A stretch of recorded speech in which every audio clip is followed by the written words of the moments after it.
topics and opinions expressed in the following show are solely those of the host and their guests and not those of W4CY Radio, its employees, or affiliates. We make no recommendations or endorsements for radio show programs, services, or products mentioned on air or on our web. No liability, explicit or implied, shall be extended to W4CY Radio or its employees or affiliates. Any questions or comments should be directed to those show hosts. Thank you for choosing W4CY Radio.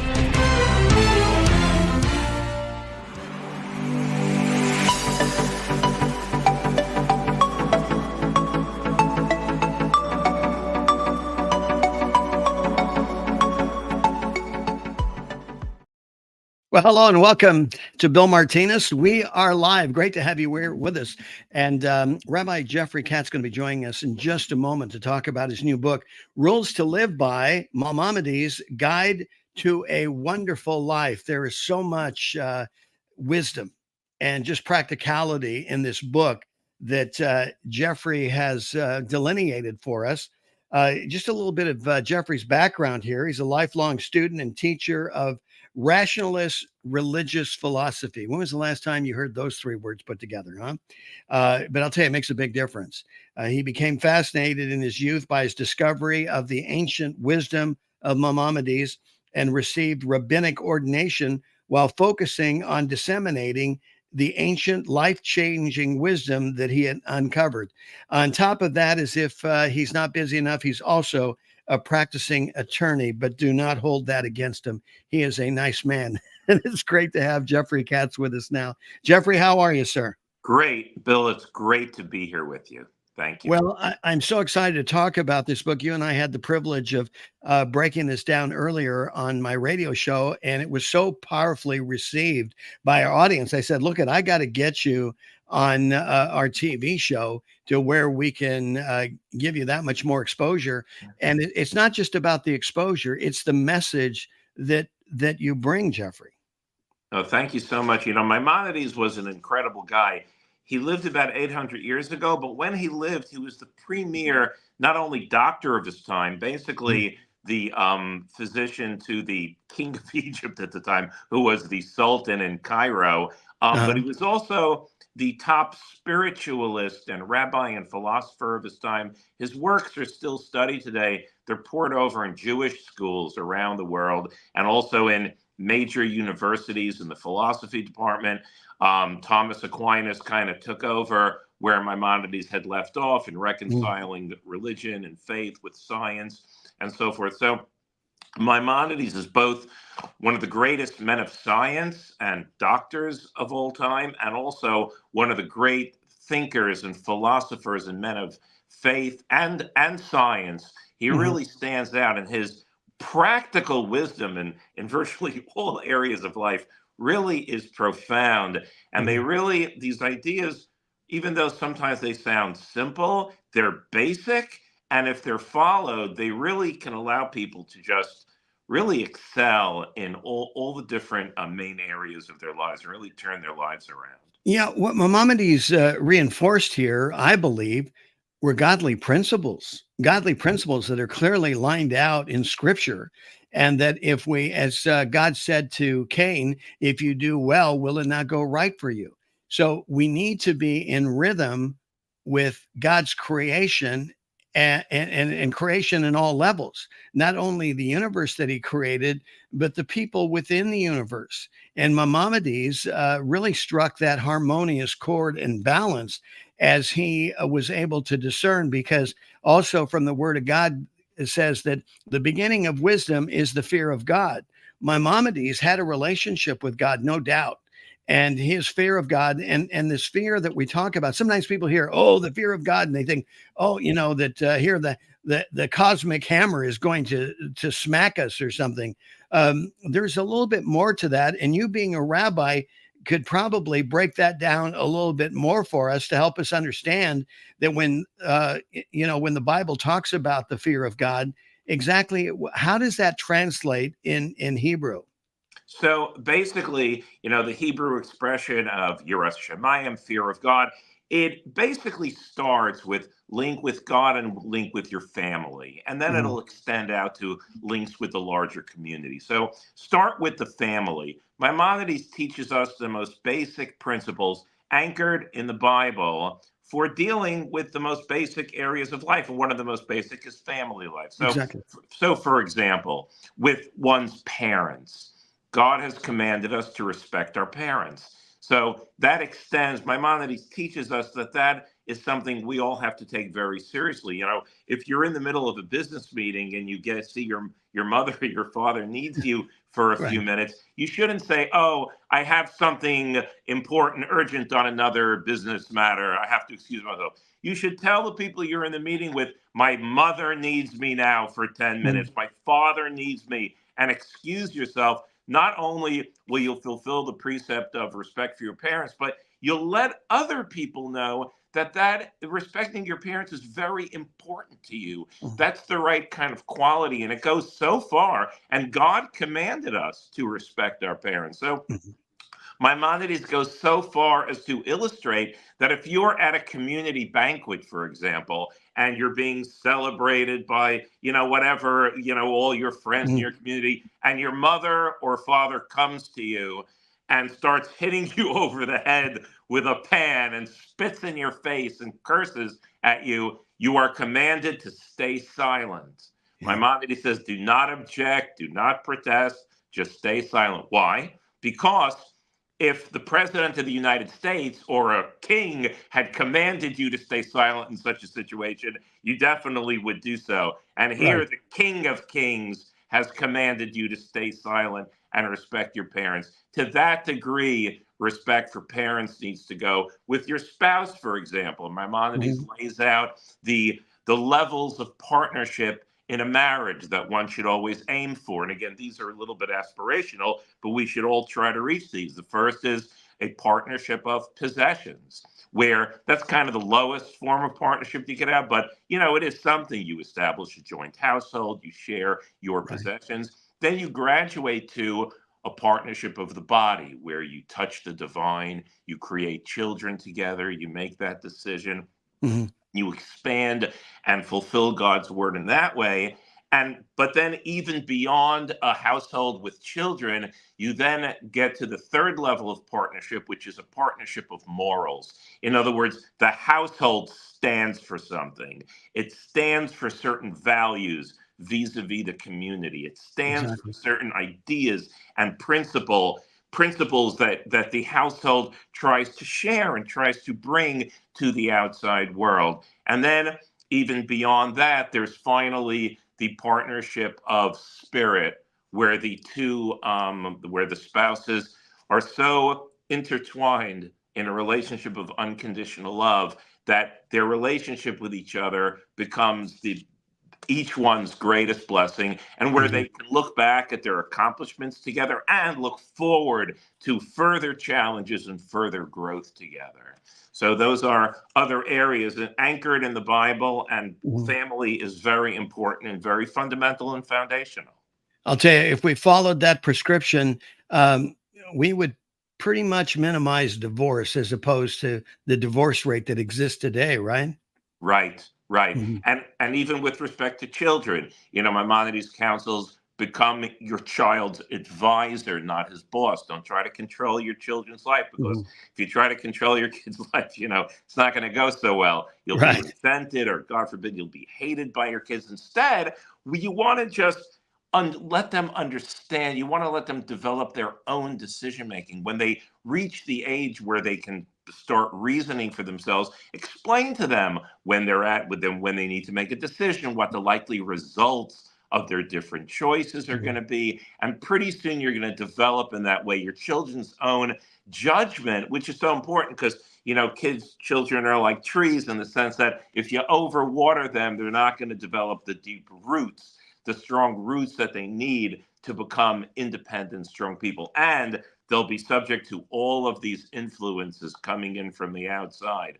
But if they are anchored and they can make their own decisions and do their own analysis, they're going to be able to withstand a lot of what's coming these days from without. Yeah, without a doubt. I found, Jeffrey, that it's the power of the question, not the statement. Because when you ask the question, it forces the children to exercise critical thinking, doesn't it? Oh, yeah, totally. So you want them to develop. Everyone has innately a power to reason and a power to think on their own. And also, the children look up to their parents.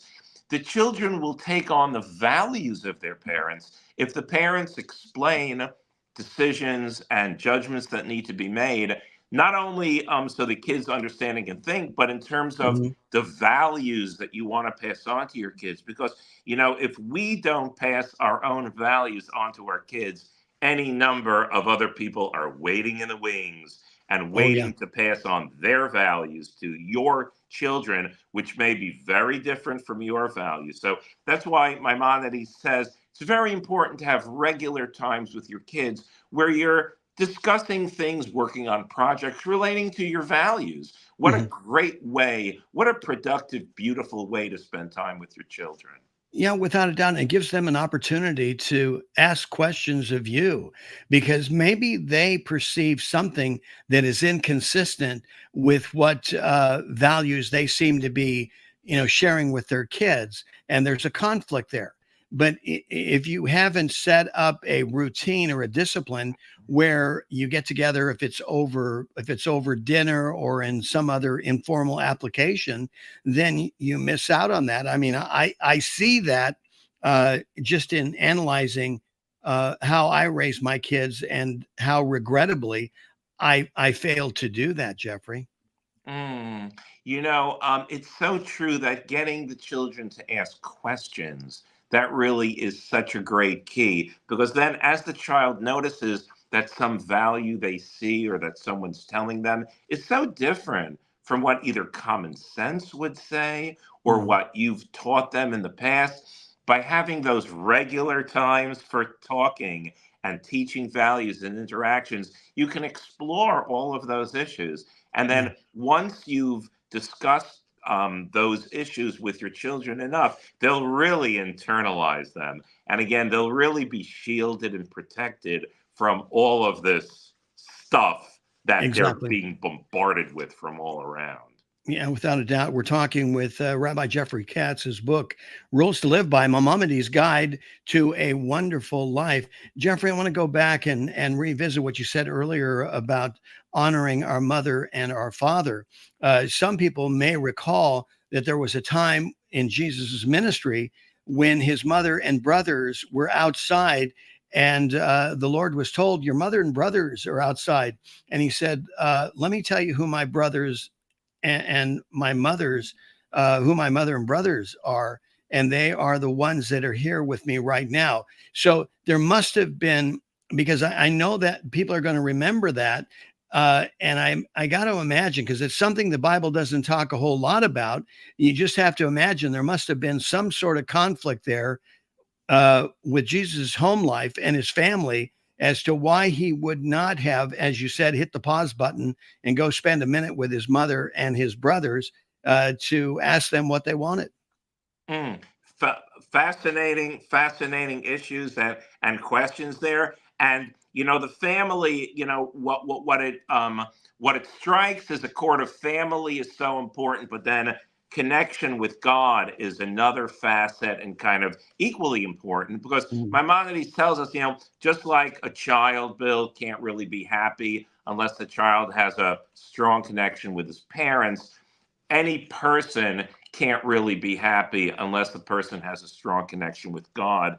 And Maimonides teaches us how to develop that connection with Mhm. God. And it's basically through our minds, because it's basically by thinking about God in the right way that we build up a mental bridge to God or a mental Mhm. tunnel up to God. And the trick is that that's a two-way tunnel. It's through that same tunnel that you build up to God through thinking about him correctly. Because after all, your mind is kind of the noblest aspect of being a person, right? Mhm. So it's Right. through that mental bridge that you erect towards God. It's through that same tunnel or bridge that God looks down on Mhm. you and watches over you.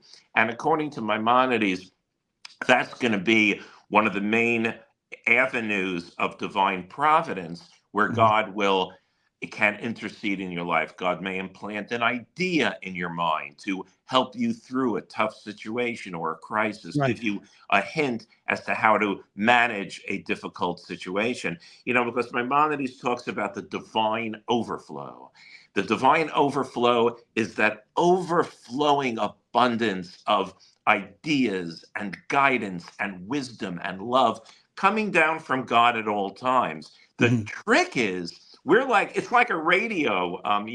All Yeah. these radio waves are out there coming down, but if the radio is not tuned properly, it's Correct. not going to pick up any Mhm. of the stuff coming down. So our trick is to tune ourselves so that we can pick up, if you will, as much of the divine overflow as we can. And how Yeah. do we do that? We do that by, you'd like a radio, clear away the static and Mhm. clear the reception. How do we clear away the static? By removing, the grudges we bear and the Mhm. envy and not gossiping and not focusing on other people's bad qualities, removing all of that negativity from our lives, because if we Mhm. get too much into a reactive mode, like all we do all day, we're going to react to the text we get, react to the emails. I'm going to react to the guy who walks by me and looks at me the wrong way on the street. By just Right. being reactive, we've removed the possibility that we're going to be doing great things with our lives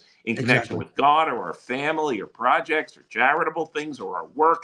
It just can't be done because people have a limited amount of emotional energy. By removing all of that negativity, you free up hordes of emotional and mental power, and then you can devote them to anything that you want, and including, it will also allow you, among other things, to receive more of the divine overflow. And then paths for you in your life, Bill, paths will become clear that Right. otherwise you couldn't see. But now Mhm. that you've cleared away all that negativity, the signposts on the road for your best path forward become much clearer to you. Right. Well, Rabbi, it seems that that first bridge goes to God, and there's also a similar bridge that works pretty much on the same principle, and that's the bridge horizontally that leads to one another, as you're referring to, because you can't give horizontally what you haven't gotten from the divine overflow, as you put it, and who's to know that you are that chosen light bearer, that missing puzzle piece, that appropriate word that God has deposited in you to share with a fellow sojourner that will make a difference in their life, right? Yeah, that's so beautifully put. Absolutely correct. Remember, the hand of the giver is always above the hand of the recipient. So Yeah. the more you're able to free up your own emotional power and make connections with your family and colleagues and God, then you are going to have so much more to share and to give with others. Charity is a great area of that Maimonides talks a lot about. And charity is part and parcel with your own legacy, what Mhm. you're going to be remembered for, what you're going to stand for in your life. It's very important, according to Maimonides, in addition to everything else you're doing, pick some idea or cause or belief that animates you, and that you're going Exactly. to spend some of your even if you don't have a lot of money, you're going to spend some of your time and energy trying to work on. That is going to be an amazing thing for you in so many ways, because it's going to develop an emotional detachment in you from money. The Mhm. first thing, because once you're giving away your time and your energy for free for causes you really believe in, it Right. just gives you a detachment from money, which is ironically the number one thing you need to make money. That's Right. just the way it works. You don't do it to make money. That's just the result. By Exactly. by being emotionally detached from the money, it's like then you could start making terrific financial decisions because you're not close to the situation. It's like a surgeon, he'll never operate on his own son or her own son, no matter how great a surgeon he or she is, because he's too close to the situation. Same thing, you have to spend money to make smart financial decisions. You have to be emotionally removed. You have to be able to Yes. make cold, smart decisions. And also, not only does it give you that's so critical to wealth and just doing well in business. It also, when you devote your time to a charitable cause, first of all, it's just so attractive. You become a magnet for other people. Everybody wants to be involved in great causes that help so many people. And it happens to be, you happen to then build networks of contacts with a lot of very Mhm. successful, affluent people in their own right who also want to help. And they'll take your cue and your leadership and they'll want to join the bandwagon. Can you imagine the network of contacts one makes Oh, by yeah. doing that, and the financial and business and social opportunities that you can avail yourself of once you have those contacts? I mean, it really is incredible. Well, and again, it reinforces this idea and this principle that we know to be true is that it's better to give than to receive, right? But if you're so emotionally vested and you're not letting go, well, then you're cheating yourself out of the blessing, aren't you? Totally. Think about, that's the exact right way to look at it. Also, think about it. Let's say you see in your community there's some clearly underserved need, and people just need help in some way. And Right. it happens to be an area that you can make a contribution in. You may need to raise a little money to do that. And think of, at that point, you'll be working with limited money. You'll have projects that you really want to be effective with a limited budget. So you think those type of management and operational skills and budgetary skills, you think those are the kind of things like a business might be Right. interested in one day. Those are the premier qualities that every organization, every business in the country is dying for. People who know how to work with a limited budget, who give of themselves, who are excited about what they do, who have good operational and management abilities. That, charitable work can often bridge the gap, especially for young people, if they don't otherwise have that operational experience in a Mhm. job. Because sometimes it's the catch 22. Oh, you Right. need this experience to get this job, but you can't do it because you can't get the job. But the charity work, that is an Exactly. amazing bridge. It really is. You don't do it for all the financial and material benefits. They just come. That's the way God created the world. Right. And the deal was early on, our country understood that. And they afforded charitable opportunities, service organizations where young people could go and invest their time as opposed to doing smash and grabs at the local department store. They would actually go in and serve their community in this manner. And the bonus for them was they got some practical experience, just as you explained. Right. It really shows also Maimonides, he talks about the 8 levels of charity. And the Mm, highest level is help somebody help himself, help somebody get a job, help right. somebody become self supporting in exactly that way. Because if you think about it, what really is the greatest charity you can give? Some dependent person, you're going to give them $1,000, a month for the Right. rest of it, for the next 70 years. Is Right. that really loving kindness? Is that really the best type of charity for the person? Of course not. You want to Mm, train someone, help somebody, yeah. become independent, be Yeah. his or her Teach, own teach them to person. fish, right? Exactly, which is Maimonides' expression for the first level of charity. Give a man a fish, you only feed him for a day. Teach Right. him to fish, and it's a different story. Altogether. In the book, you address 7 different principles of Maimonides. And I want to go down that and first unfold why character counts. Why is character so important? Character, Bill, really pervades, it's what we are. Mm, Happiness comes not from what we have, but it comes from inside. It's what we are that makes us who we are and mm, makes us happy. What your character is really pervades everything in your life. In fact, everything we've talked about really stems from a good character. Maimonides gives a few important rules for developing a good character. For example, just to mention 2 of them, associate with virtuous and wise people.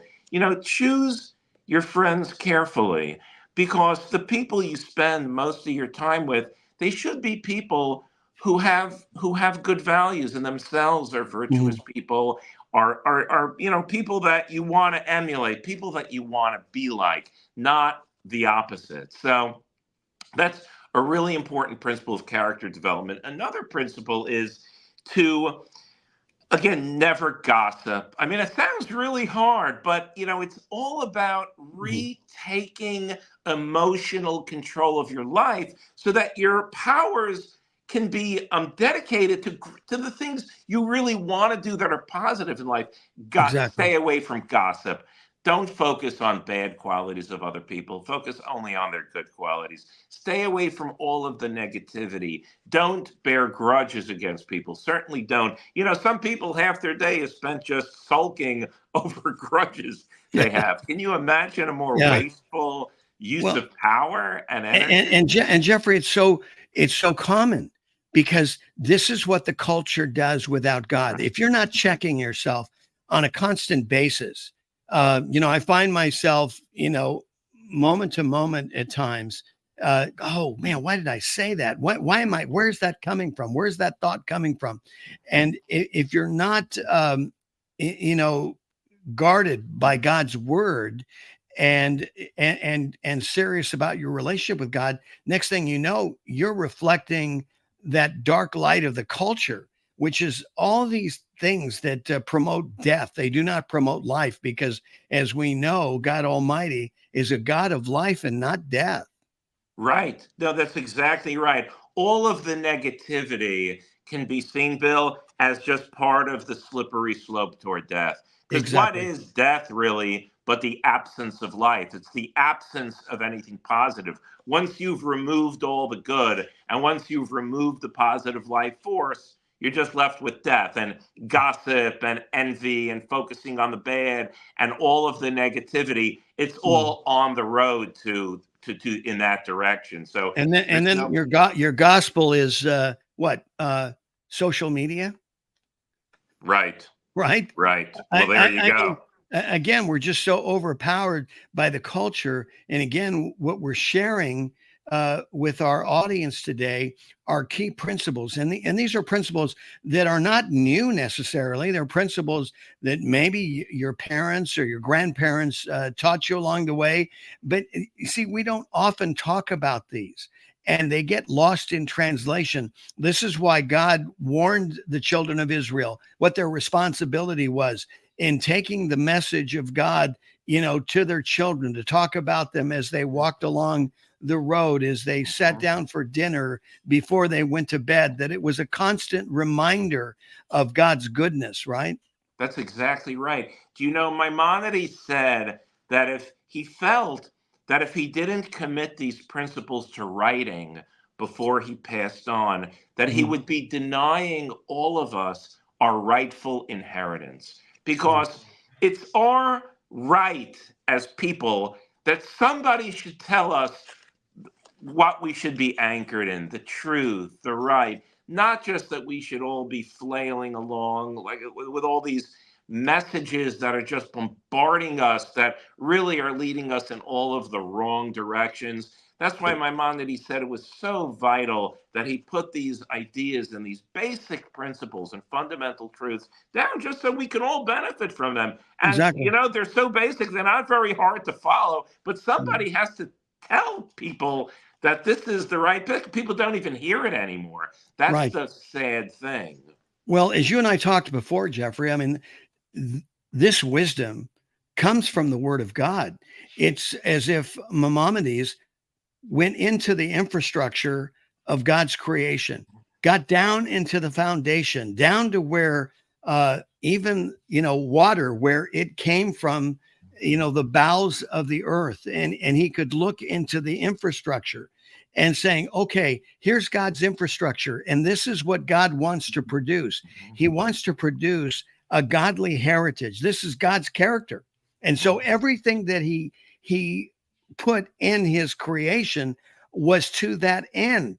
And anything that falls short of that is an abomination. It is not godly. It is, it is really a clear choice that we must make, either that we adhere to God's law or we go man's way.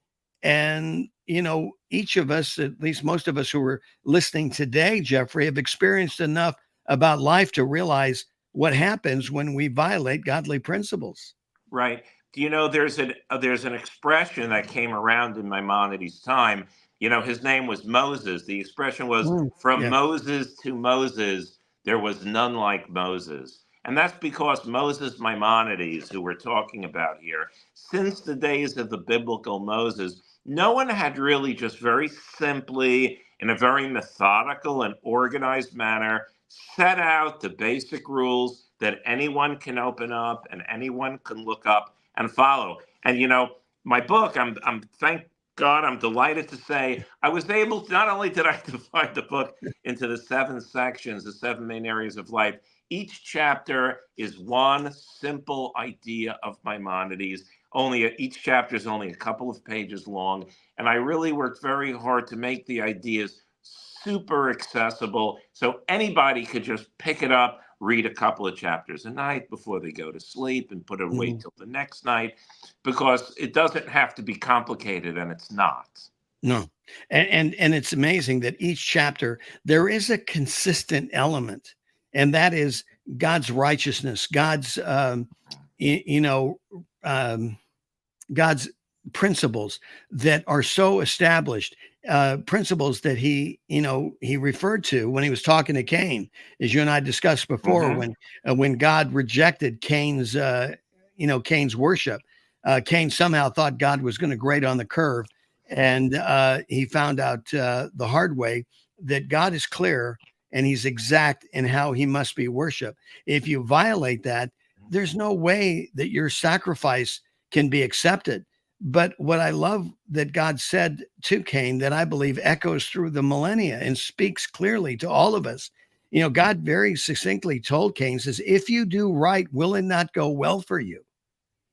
That's it. That's it in the whole thing. Because God created the world in a way that if we do the right thing, things are going to work out well in the end. You have Exactly. to have a little patience, but because that's just the way of creation. And that is the way the universe is set up. People think sometimes, Bill, that they're focused, oh, am I happy? Am I happy? I have to be happy right now. But that's not the way happiness works. Happiness works, you can only be attained indirectly. It's a lot like health. People who are focused on their health all day are basically hypochondriacs and are Right. seldom healthy. The healthiest people are people just going about their day, doing things they love and they're passionate about. They never even think about their health, and Exactly. they're usually the healthiest people. It's kind of like the same thing as you were saying earlier about money. If you're constantly worried about money, right. Here you are. So, there's just something consistent about that principle, is it not? Yes, yes, yes, absolutely. And it's the same thing with happiness. Happiness is something you attain indirectly. You can never get it directly when you're busy in your life with your family and your career and doing charitable causes that you love and that you're passionate about, and you're finding ways in your job to mix in the things that you find important to do from a charitable perspective, just figuring out ways to just keep your values and your basic principles driving your life and driving your family life and your business life and your relationship with God, then you're happy. That's what makes you happy. If you ask such a person, "Are you happy?"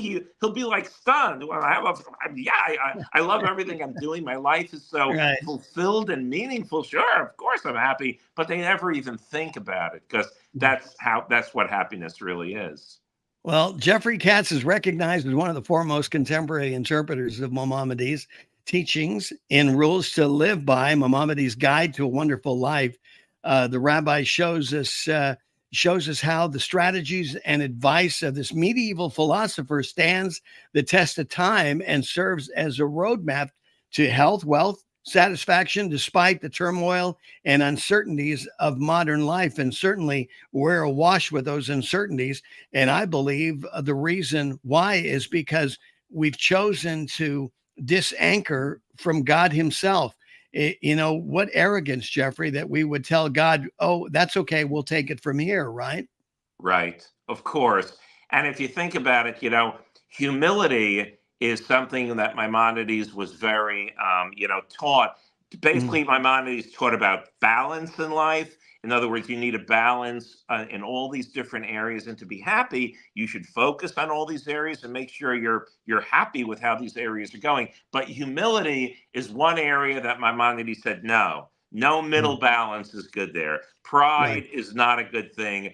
Teach your tongue to say, I don't know, and you will Yes, progress. That exactly. is the philosophy. Silence is the maturation of wisdom. That Mm. is the Yeah. attitude of Maimonides, because it's so important. Because reason, like we discussed before from Maimonides, is so important, but there are also limits of reason. And Mm. there are also places where our reason can't take us. We can't replace God. Yeah. We can't say that we've moved beyond morality, like Yeah. Nietzsche or something, and we're beyond that morality. We can't do that, among other things, because that's not a recipe for human happiness. See, Mhm. that's the thing. We can do it, but we're just going to be miserable as Yes, a exactly. result. Well, I always love when the theorists come into play, right? We find them often in academia, coffee clutches and that are just a bunch of theorists. They're out there, and it's like they get this idea and they want to hold on to this idea, but they haven't really thought it all the way through. And their first principle is just like you said. You get some of these geniuses who think they have a better idea than God, and they just keep putting it out there, and they find enough people that will agree with them and go, "Oh yeah, wow!" And then next thing you know, they're siloed, and as Jordan Peterson says, they render themselves stupid. So here you have this intelligentsia with their high IQs thinking they're all that in a bag of chips. And next thing you know, they become morons. Yeah, it's so true. One of the main jobs of society is to create like a social milieu where people can be happy. Mm, So by rejecting God, it's the biggest mistake. That was the start of the decline, basically, right. of happiness in the West, Yes. when we started putting these very common sense principles that had evolved over thousands and thousands of years, Yeah. because it took a long time to evolve, because it takes a long time for people to figure out what works for us, what basically satisfies the most Mm. deep human yearnings. Isn't it being part of something larger than yourself? And that could be a great charitable cause. Ultimately, it's a connection to God. When you help other people, it's not only that you're helping them because it's good to help people. You are touching the divine when you help people. You Exactly. are the hand of God in Mhm. that way. What a connection to God to be able to help people, because you're actually God's real servant and God's agent when you're doing that, because God provides for the people, and it's sometimes through you. Yeah. So, Exactly. so it's so incredible what we can achieve, and even our health. Maimonides was also the top doctor of his day, Mm. and some of just the most basic principles. For example, in our society now, people are. It's sad. Some people are so drugged up. Yes. Half the people, half the drugs they're taking are just to treat the side effects Uh-huh. of other drugs that they're taking, that they Yeah. probably don't, that they may not even need. And then forget Maimonides, forget all the residual complications that come along with it. I mean, you watch 15 minutes of any kind of TV show and you've seen, 5 or 6 pharmaceutical offerings, and you come away at the end of watching a show and you think, "Okay, how many of these ailments do I have?" yeah, and how many do I want? Yeah. Because look, did you hear the side effects of those things? Yes. Now, Maimonides said his first rule of medicine was, if diet alone can treat a condition, you are prohibited from taking any medication. Yeah. Wow. So Yeah. that was the first principle. He would not allow medication when diet would achieve the result. He also had a lot of very brilliant rules. He said, if we would just treat ourselves as well as we treat our pets, we would be Wow. okay. People who have a dog or a cat, they so carefully measure out the food. They so carefully make sure that they exercise and take walks every day. Yeah. He said, if you just measure out the food for yourself and make sure you exercise like you do for your cat or your dog, you're going to generally be in much better shape than you are Exactly. now. It's a $1 billion industry, the pet Yeah. industry. Yeah. Billions of dollars are invested. And as you say, Maimonides had it figured out quite clearly that, maybe we should consider how well we take care of our own animals and apply it to self. Right, exactly.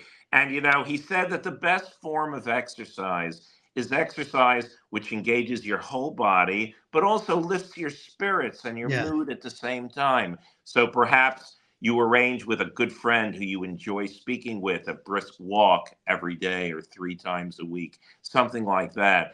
Or playing with a small ball. He lived 700 years before Abner Doubleday, Yeah, but there exactly. you go. He was. He said chasing a small ball around off a wall, exercises your whole body, does not stress it out too much, and it's a Mhm. lot of fun. Yeah. So it's the kind of thing that will lead to, probable repetition. And he had Yeah. all kinds of very interesting dieting techniques, which are very powerful and effective. For example, he said one type of diet where you don't have to do anything else and can have dramatic weight loss, just chew your food unbelievably slowly, Mm. till it's almost like Yeah. liquefied, because then your brain can catch up with your stomach, because your brain doesn't register that you're full, until about 20 minutes after your stomach is actually full. So by Right. chewing very slowly, you take Mm. advantage of that stomach mind disconnect. Also, he says never eat more than, like, if you're 3/4 full,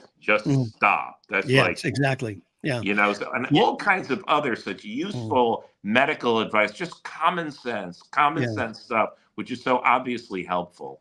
Well, you talk about chasing a little ball. I wonder what Maimonides would have said about golfers, especially golfers that keep missing those 3 foot putts. That's enough to make you unhappy. That's true. But hopefully, even a golfer like that has enough positive going on in his life so that he achieves that balance. Because for Maimonides, at the end of the day, seriously, it's all about balance in the main Mm. areas of life. He recognized that if you have a terrific family life, but your financial life is poor and your spiritual life is poor and your moral life is poor, you're probably still going to be unhappy. And Yes. similarly, in the other in the other areas of life. So he really wants everybody to just apply a few simple rules in all of the main areas of life, which I've laid out here in the book. And if you do that, you will just find many of them are developments of your character, which then spread through every area of your life. You will see you can really turn your life around once you devote yourself to these basic principles. You'll find that your family life all of a sudden is greater, and the relationships are terrific, and there's less friction there, and your business life, you'll have developed the skills, the basic skills that every employer will want you, almost Mhm. regardless of your IQ or technical Exactly. skill Mhm. level, Yeah. because you'll have the basic qualities. He talks about trustworthiness and, lose with truth and right rather than win or gain with falsehood and wrong. Mhm. Be truthful with people. If people feel you're truthful and you're reliable, in other words, like Exactly. when you say you're going to be there, you're there, Yes. and you're comfortable making decisions. Who has these qualities? One in 50,000 people, and they're Yeah. so basic. You just Yeah. need to train yourself and just follow these basic rules. Well, the U.S. labor force took a study and found that roughly 10% of the U.S. labor force even showed up for work on time. you know, Wow. so and Right. that's what it is. And Maimonides, as you point out, had a lot to say about work, right?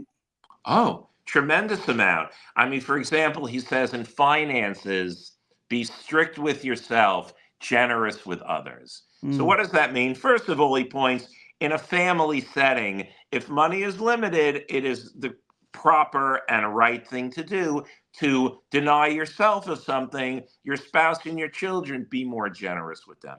And on Yeah. another level, when you're watching someone else's money, he said you have to be scrupulous and meticulous to the last penny when you're watching someone else's money. But if someone else is watching your money, don't be like that. Don't be more generous and accommodating. Don't squeeze the person for every penny. So again, in finances, be strict with yourself, generous with others, which is terrific advice. And again, he counseled all kinds of ways. He said, if you're going to give charity, let's say you've decided to give $50 to a cause that you like that is very worthwhile. He says, don't give the $50 in one shot. Give $1 a day for 50 days, because it will train you in the habit of generosity, and will train you in the habit of detaching, emotional detachment from your money. You can get all of these benefits. And he really was he had a lot to say about finances. He always said, trade up. Trade inventory for an apartment. Trade an apartment for land. Always go with what endures. Just like your most valuable relationship is with God, because God is the ultimate thing that endures and the everlasting to everlasting, so too, even in your possessions, always trade up to things that last, because those are going to be the things that will go up in value the most and will hold you in best stead in life. That is so important. Jeff, we got about 5 minutes left here, and I wanted to expand a little bit more. You touched a little bit on why legacy matters. The Bible says that we should honor and protect our reputation more so than gold or silver. Right. Like the 8th chapter of Ecclesiastes, Tov Shem Mishem Tov, a name is even greater than fine oils. And that's so true, because if you think about it, your legacy, Bill, that's going to be not only what you are known for, but even what you give your kids, the values that you pass along to your children. Also, not only is it important for all those qualities, first of all, God appreciates it very much. And sometimes that's why you're put on earth, in order to do something that helps other people. It is also the thing, in addition to all of those, it's also the thing that animates your own life and makes you passionate. And in some ways, it's an important piece of a feeling that you're living a life that's so terrific and so meaningful. And I get up every morning and I get out of bed and I say, wow, today I'm going to continue my great relationship. I'm going to teach my kids something, and I'm going to do something on this project I'm working on. That's my charitable project, and that's my legacy. And I'm even going to figure out some way at work to kind of squeeze it in and get the same point across. And I'm going to, Maimonides said, I'm going to destroy my enemies by turning them into friends. Yes. I'm going to use use I love that. Yeah, my persuasive power, my authority, I'm going to use not to destroy them, by turning them around and giving us common ground and making them my friends and establishing a dialogue. When you live a life like that, there's just not enough hours in the day. You enjoy it. People don't have to ask you, are you happy? Are you happy? You're so busy doing great things, and you're taking control of your life, because you have to have removed all of that negativity. Because if you haven't, there's no room for all the positivity. Yeah, exactly. Yeah, and when you've removed the negativity, and a lot of this comes when you find the right charity project that will be your legacy and is the thing that animates life. And if you spend even 5 minutes a day, and eventually it'll be more than that, but if you spend 5 minutes a day promoting some project that does good for a lot of people, you will see, you multiply that 5 minutes. And again, if you make it a rule that you spend 5 minutes a day doing it, some days you will spend 4 hours a day doing it. But if you do it every day, you are going to find unbelievable results. They're going to be so meaningful for you. And they're really going to be part of, again, your legacy, your own legacy, your relationship with your kids and with your larger family.